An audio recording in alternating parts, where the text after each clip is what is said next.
पंढरपूर नगरी रात्र झाली होती. चंद्रभागा शांत वाहत होती. आकाशात मंद चांदणं पसरलं होतं. सगळीकडे शांतता होती. पण त्या रात्री काहीतरी असं घडलं जे इतिहासात कधीच घडलं नव्हतं. गौऱ्या बोलू लागल्या. हो, साध्या गौऱ्या विठ्ठल विठ्ठल म्हणू लागल्या. ही कथा आहे एका साध्या पण महान भक्तींची. ती होती संत जनाबाई.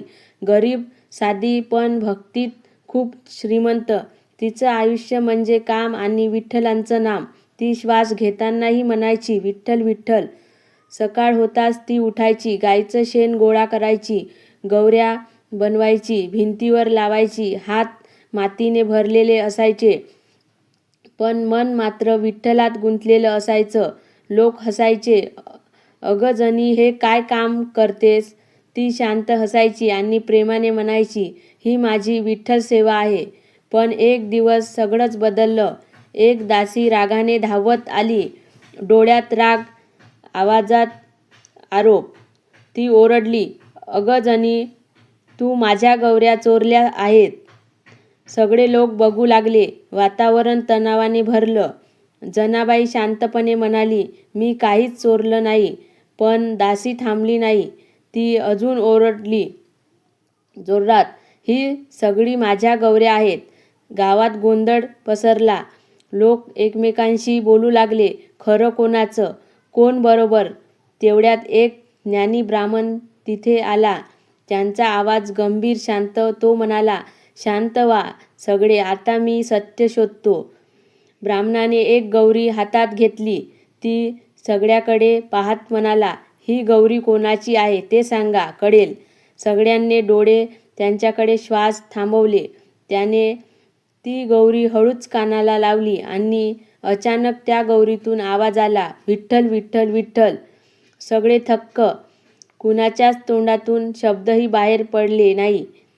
ब्राह्मणाने दुसरी गौरी उचलली. तिथूनही तोच आवाज, विठ्ठल विठ्ठल. आता एक नाही, सगळ्या गौऱ्या एकामागे एक बोलू लागल्या, विठ्ठल विठ्ठल.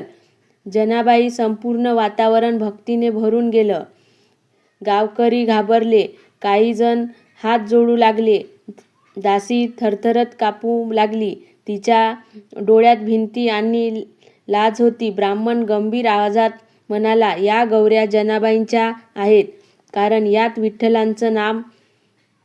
दासी खाली मान घालून म्हणाली, माफ कर जनी. तेवढ्यात अचानक तेजस्वी प्रकाश पसरला. जणू आकाशातून सुवर्णकिरण खाली उतरते आणि त्या प्रकाशात प्रकट झाला पांडुरंग. विठ्ठल. हात कमरेवर, चेहऱ्यावर दिव्य स्मित. सगळे लोक स्वस्थ. वेळ थांबलेली. विठ्ठल प्रेमाने म्हणतो. जनाबाई रडत त्यांच्या पायावर पडते. विठ्ठला, मी काहीच नाही. तिचा आवाज थरथरत असतो. विठ्ठल हसतो आणि म्हणतो, तू भक्त आहेस. तुझ्या प्रेमाने दळवळतो दगडही बोलतो. तुझ्या प्रेमाने दगडही बोलतो. त्या क्षणी सगळं वातावरण भरून जातं. विठ्ठल विठ्ठल हा जप घुमू लागतो. प्रत्येकाच्या हृदयात भक्ती लागते आणि भक्ती जाणवते. आणि त्या दिवसापासून सगळ्यांना कळते, जिथे खरी भक्ती असते तिथे देव स्वतः उतरते. जनाबाईंच्या गौऱ्या बोलल्या, कारण त्या सेवेत प्रेम होतं. जर तुम्हाला ही कथा मनापासून आवडली असेल तर लाईक करा, कमेंटमध्ये ही लिहा विठ्ठल विठ्ठल. आणि अशाच भक्तिमय कथा ऐकण्यासाठी सबस्क्राईब करा.